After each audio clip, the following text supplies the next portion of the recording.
दिल्ली की रानी। एक थी रानी। क्योंकि राजा की मौत एक हादसे में हो गई थी, रानी को ही राज्य संभालना पड़ रहा था। रानी का नाम था रानी रश्मिवती। रानी ईमानदार थी और प्रजा की सेवा में लगी रहती थी। एक दिन उसके दरबार में 3 नौजवान आए, रमेश, सुरेश और दिनेश। कहो, क्या सहायता कर सकती हूँ मैं तुम्हारी? हम आपके दरबार में काम करना चाहते हैं ताकि जनता की सेवा कर सके। लेकिन अभी तो तुम्हारी उम्र बहुत छोटी है। तुम लोगों को तो अभी अपनी पढ़ाई पर ध्यान देना चाहिए। हमारा मन पढ़ाई में नहीं लगता। माता पिता को लगता है कि हम किसी के लायक नहीं हैं और हम साबित करना चाहते हैं कि हम लायक हैं। उत्साह बहुत अच्छा है, मगर अभी उम्र कच्ची है तुम लोगों की। अरे उम्र से क्या होता है रानी जी? शास्त्रों में लिखा है कभी किसी के ज्ञान को उसकी उम्र के आधार पर नहीं देखना चाहिए। बात तो सही है तुम्हारी। और अगर सच में तुम अगर ये संकल्प करके आए हो कि तुमको यहाँ काम करना है, तो पहले परीक्षा देनी पड़ेगी। 3 परीक्षा, एक शारीरिक परीक्षा, एक बुद्धि की परीक्षा और एक देशभक्ति की परीक्षा। और ये क्या है? वो मंत्री महोदय तुम्हें समझा देंगे। हमारे पास समय नहीं है। अगर तुम लोग तैयार हो तो बताओ। हाँ, हम तैयार है किसी भी परीक्षा के लिए। मैं भी तैयार हूँ कुछ भी कर गुजरने के लिए। तो ठीक है मंत्री जी, आप इन तीनों की परीक्षा कल से ही शुरू कर दीजिए। जो आ गया रानी साहिबा। अगले दिन से ही तीनों की परीक्षा शुरू हो जाती है। पहले शारीरिक परीक्षा, यानी किस में कितना है दम, ये देखेंगे हम। क्योंकि शरीर में दम होगा तभी तो प्रजा की सेवा में दम लगा पाओगे। हमें क्या करना होगा? वो पेड़ दिख रहा है, जो सबसे पहले चढ़ेगा उस पे दरबार में नौकरी पाने के अवसर उसी के बढ़ जाएंगे। मैं चढ़ता हूँ। अरे रुको रुको, गिनती गिनने दो। 1, 2, 3। 3 की गिनती के बाद रमेश और सुरेश भागकर पेड़ के पास गए, मगर दिनेश आराम से पेड़ के पास गया। जैसे ही रमेश और सुरेश आधे पेड़ तक चढ़ गए, दिनेश ने उन दोनों की टांग पकड़ के उन्हें नीचे गिरा दिया और खुद पेड़ पर चढ़ गया। दिनेश की जीत हुई। अरे लेकिन इसने बेईमानी की। बेईमानी नहीं की, बुद्धि लगाई। शरीर के दम के साथ दिमाग में भी दम होना चाहिए। क्यों मंत्री जी? हाँ, बात तो तुम्हारी सही है। लेकिन बात अगर बुद्धि की है तो बुद्धि की असली परीक्षा हम कल लेंगे। शाम को जाकर मंत्री रानी को सब बता देते हैं। यानी दिनेश उन सब में ज्यादा होशियार है।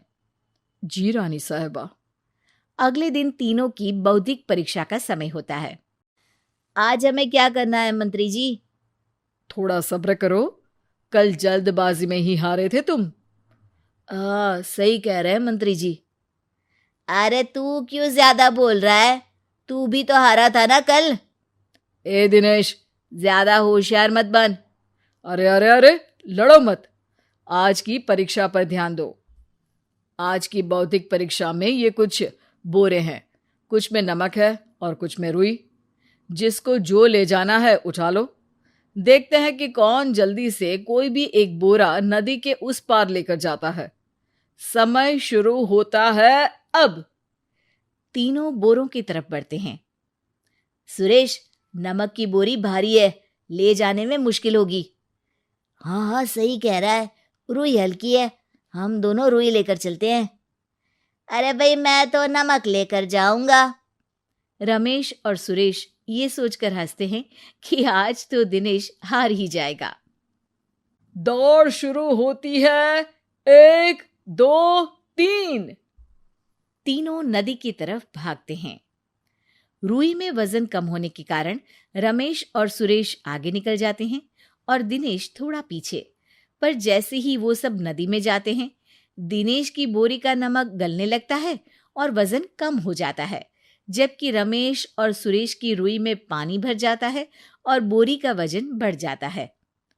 अरे ये इतनी भारी क्यों हो गई रमेश? अरे मुझे क्या पता, शायद जादुई बोरी है। अरे लगता है कि हम बेवकूफ बन गए। बने नहीं हो, तुम हो ही बेवकूफ। इतना तो पता होना चाहिए कि पानी में नमक गल जाएगा। दिनेश का पूरा नमक गल जाता है और बोरी खाली हो जाती है। वो जल्दी से रेस पूरी कर लेता है। इस परीक्षा के विजेता भी दिनेश ही हैं। उसने दिमाग लगाकर दिखा दिया कि वो बौद्धिक परीक्षा में भी रमेश और सुरेश से आगे है। अब कल तुम्हारी देशभक्ति की परीक्षा होगी, जो स्वयं रानी मां लेंगी। रात को फिर मंत्री रानी के पास जाकर बता देते हैं कि आज की परीक्षा में कैसे दिनेश ने अक्लमंदी दिखाई और बौद्धिक परीक्षा में भी उसी की जीत हुई। अरे वाह, दिनेश तो हमारे बहुत काम आ सकता है। हम उत्साहित हैं कल की परीक्षा के लिए। वो तो ठीक है रानी साहिबा, लेकिन हमने सुना है कि पड़ोसी राज्य का राजा आकाशदीप हमारे राज्य की सीमा में घुसपैठ कर रहा है। ये तो चिंता की बात है। हमें जल्द ही कुछ करना चाहिए। अगले दिन रमेश, सुरेश और दिनेश अपनी आखिरी देशभक्ति की परीक्षा के लिए दरबार में आते हैं। प्रणाम रानी साहिबा। नमस्कार रानी जी। प्रणाम रानी माँ। हमने तुम्हारी परीक्षा पर गौर किया। दिनेश आगे हैं। हम तुम तीनों में से किसी दो को ही दरबार में काम दे सकते हैं। किसी एक को आज जाना होगा। तो देशभक्ति की परीक्षा के लिए तैयार हो? पूरी तरह से। मैं तीनों से एक ही सवाल करूंगी। जिसका जवाब सबसे सही लगेगा उसे तो नौकरी मिल ही जाएगी। फिर दूसरे सबसे सही जवाब देने वाले को भी काम मिलेगा। आप लोगों का समय शुरू होता है अब। ज्यादा सोचने का समय नहीं होगा। जो मन में पहली बात आए उसका जवाब दे। तो सवाल ये है कि तुम इस मिट्टी के लिए क्या कर सकते हो? मैं इस मिट्टी को साफ रखूंगा। यहाँ के लोगों के भोजन की कमी को मैं पूरी करूंगा। मैं यहाँ के लोगों को गले लगा लगा के उनको खुशी दूंगा रानी माँ, और गरीबों के लिए घर बनवाऊंगा। मैं इस मिट्टी के लिए किसी की जान भी ले सकता हूँ रानी माँ। मंत्री, दिनेश को एक तलवार दो। जी रानी जी। दिनेश, पड़ोसी राज आकाशदीप की जान तुम्हारे हाथ में है। जाओ, अपना काम पूरा करो। आज रात को तुम उस पर हमला करोगे जब वो सो रहा होगा। दिनेश वहां से चला जाता है। रानी मां, ये आपने क्या किया? अभी किया नहीं है मंत्री जी। आप आकाशदीप को संदेशा भिजवाओ कि पड़ोसी देश का एक कातिल रात को उन पे हमला करेगा और दिनेश को पकड़वा दो। अरे, ये आप क्या कह रही हैं? और क्यों कर रही हैं आप ऐसा? राजा को लगेगा कि हमने उसकी मदद की, उसकी जान बचाकर। वो हमारे राज्य का पीछा छोड़ देगा और हमारा एहसानमंद हो जाएगा। और दिनेश का क्या होगा? इस राज्य को दिनेश जैसे शातिर और लड़ाकू लोगों से ज्यादा जरूरत है, ऐसे लोगों की जो लोगों को खाना खिलाने की और खुश करने की बात करे। और ये गुण सुरेश और रमेश में है। इन्हें नौकरी दे दो। दिनेश बहुत चतुराई से नौकरी हड़पना चाहता था, जिसके लिए उसने रमेश और सुरेश जैसे दोस्तों का भी नुकसान किया। पर रानी ज्यादा चतुर निकली। उसने एक तीर से दो निशाने लगाए।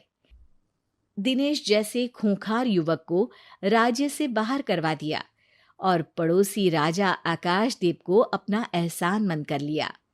पूरा दरबार रानी की जय जयकार कर रहा था।